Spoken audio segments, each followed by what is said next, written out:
Salut tout le monde, c'est Anonymal. Aujourd'hui on se retrouve pour une nouvelle vidéo dans laquelle je voulais qu'on découvre ensemble un objet qui vaut pas super cher. Et ça faisait longtemps que c'était pas arrivé sur la chaîne. J'ai fait une vidéo sur un PC, un casque à 150€, une souris à 150€.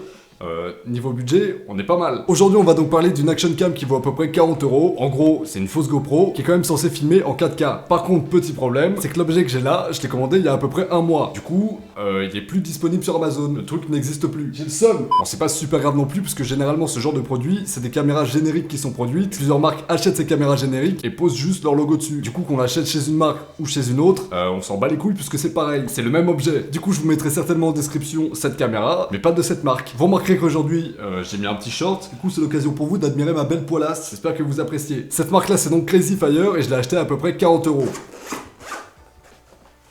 Nice. L'avantage avec ce genre de petite marque c'est qu'il y a souvent beaucoup d'accessoires. Des trucs je sais pas ce que c'est. Ok, donc la fake GoPro est là. Comme je vous l'ai dit, normalement elle filme en 4K, il y a aussi le Wi-Fi disponible. Ça veut dire qu'en gros vous pouvez voir sur votre téléphone ce que voit la caméra. Comme grâce à l'application GoPro par exemple, qui vous retransmet avec 1 ou 2 secondes de latence ce que voit la caméra. Grâce au Wi-Fi vous pourrez avoir un retour vidéo. Bon, au niveau des accessoires, il y a vraiment beaucoup de trucs.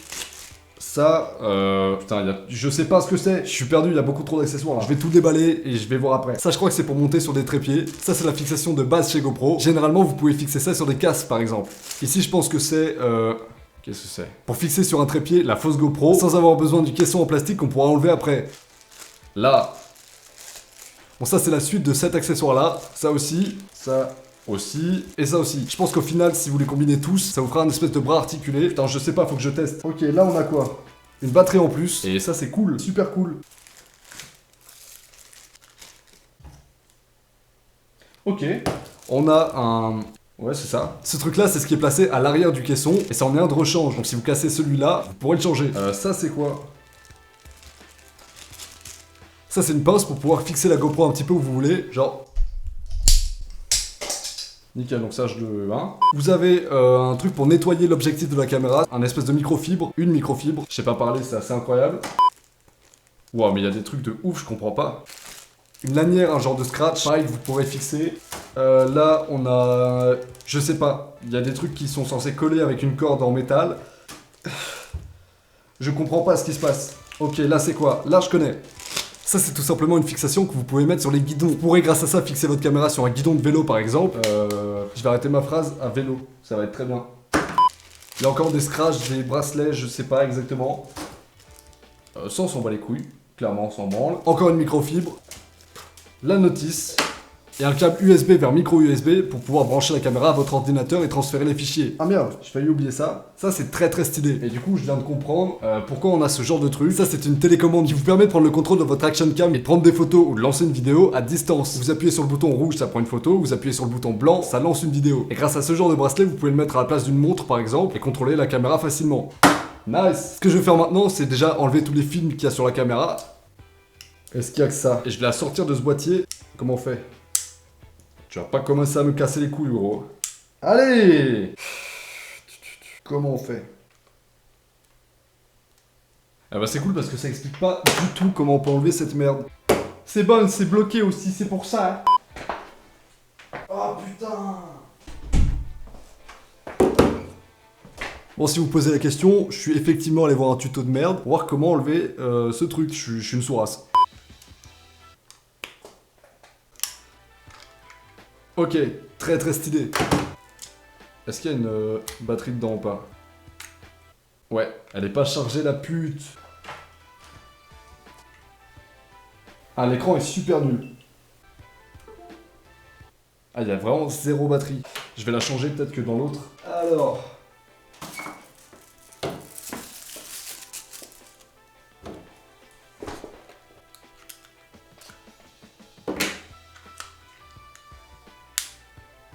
Yes. Bah y a pas de batterie en fait. Putain, c'est des enculés. Comment je fais moi? Ouais, c'est bon, ça. J'ai déjà calé mon gros doigt sur l'objectif. Ok, sur le côté, vous avez les boutons directionnels qui vous permettent de naviguer dans le menu. Quand vous branchez la caméra sur le PC, comme j'ai été obligé de le faire, pour pouvoir la charger, vous avez directement un menu qui vous propose de transférer les fichiers de la caméra au PC, de servir de webcam au PC, ou de simplement charger. La qualité a l'air pas dégueu. Ça a l'air pas mal, honnêtement, pour de vrai. Ce que j'ai fait, c'est que j'ai acheté en plus une mini carte SD pour pouvoir la mettre dedans.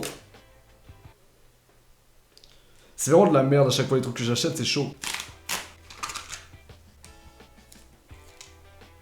Je suis un putain de galère, j'ai même pas de couteau ici. Une clé, ça va servir. Putain, j'ai mieux. Un trombone. Nickel les trombones. Où est-ce que je mets la carte par contre? Pour changer la résolution, vous avez simplement à aller dans les menus. Vous avez le choix entre... Il n'y a pas de 1080p. Ah si. Entre la 1080p 30 fps, la 720p 120 fps, la 720p 60 fps, 720p 30 fps, 2,7K 30 fps et 4K 30 fps. Donc là j'ai configuré la caméra en 1080p 60 fps et le but au bout d'un moment, c'est de me filmer la gueule quand même. Voilà ce que donne cette caméra. Ça a l'air pas si mal. Là j'ai le retour seulement sur un petit écran donc je vois pas vraiment ce que ça donne. Mais ça m'a l'air vraiment pas dégueu. Sauf quand il y a plus de batterie comme ça. Ça me saoule. Le but de la vidéo c'est de voir si ça vaut le coup d'acheter une caméra à 40 € ou pas. Et honnêtement en achetant une petite caméra ou une action cam comme ça à ce prix là, je m'attendais à largement pire. Surtout pour une caméra qui annonce faire de la 4K. Généralement ce genre de promesse c'est de la couille. Surtout à 40 €. Là je viens d'ouvrir le mode transfert donc je vais pouvoir voir directement sur le PC ce que je viens d'enregistrer. Là j'ai le retour seulement sur un petit écran donc je vois pas vraiment ce que ça donne. Mais ça m'a l'air vraiment pas dégueu. Bon je rectifie, c'est quand même un peu moche. Mais ça vaut 40 balles. Et vraiment je m'attendais à pire. Je vais tenter la 4K. Parce que je suis un malade un peu. Je mets les doigts dessus depuis tout à l'heure mais l'écran n'est pas tactile. C'est juste un réflexe de merde que j'ai. Tout se contrôle avec les boutons sur le côté, sur le dessus et devant. Putain, j'ai encore essayé de faire marcher tactile hein. Je suis un trimard. À chaque fois je mets les doigts dessus, je suis débile. Voilà ce que ça donne en 4K cette fois-ci. Normalement l'image est censée être un peu plus propre, surtout si je la réduis en 1080p comme j'ai prévu de le faire. Parce que le reste de la vidéo sera pas en 4K, donc sur YouTube ça fera bizarre.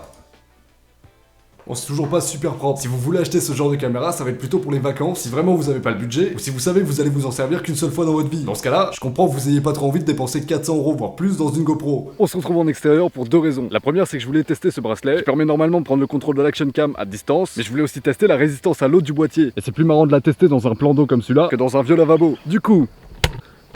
Ouais. Je vais juste la passer en 1080p, et oui, ça, je me suis fait cette marque de manière extrêmement ridicule, donc commencez pas à me juger. Je faisais une soirée avec des potes, on discutait entre nous, et à un moment on s'est parti un peu en couille, on a commencé à faire de la merde. On a imité des vieux bruits bizarres, etc. Et à un moment, fallait que ça arrive, j'ai réalisé ce fameux bruit. Le classique bruit de branlette. Beaucoup de fun, j'ai pensé ma joue un peu trop fort, et ça m'a fait un bon gros hématome. Bref, je viens de passer la GoPro en 1080p, et d'ailleurs en regardant d'un petit peu plus près ce qu'il y avait dans les menus, j'ai remarqué qu'on pouvait régler l'exposition et la balance des blancs directement à partir de la caméra. Ce qui sur des caméras basiques est normal, mais j'étais content de pouvoir le faire sur une caméra à 40 €. Je vais essayer de trouver un coin pour caler la caméra, moi je vais m'éloigner un petit peu, et à partir du bracelet je vais essayer de prendre des photos et des vidéos. Ok. Oh. Bah j'ai aucune idée d'où foutre cette caméra en fait. Bon là, je l'ai calé dans les branches comme une merde. Ah ça tient pas de ouf hein. Bon, on va pas faire des photos d'ultra bonne qualité là.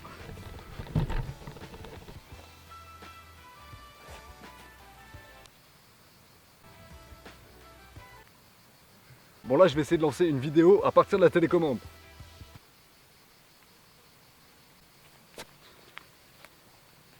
Comment ça va?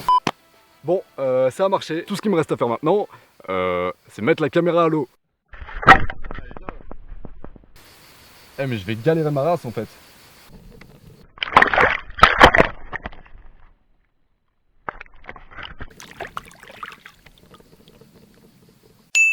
Bref voilà, j'espère que cette vidéo vous aura plu. Si c'est le cas, n'hésitez pas à mettre un like à la vidéo et vous abonner à la chaîne pour que je puisse devenir riche et célèbre. N'oubliez pas non plus qu'un indice qui vous permettra de trouver le thème de la prochaine vidéo est caché dans cette vidéo. Et je le dis jamais en vidéo parce que j'y pense pas, mais venez me suivre sur les réseaux sociaux, Instagram, Facebook, Twitter, Snapchat. Ça vous permet d'être tenu au courant de pas mal de trucs. Si vous voulez savoir par exemple comment je me suis enculé le coude, vous allez voir sur Instagram. Voilà, bref personnellement je retrouve... comment finir cette vidéo? Comment finir cette vidéo? Salut à tous, ciao! J'avais la flemme.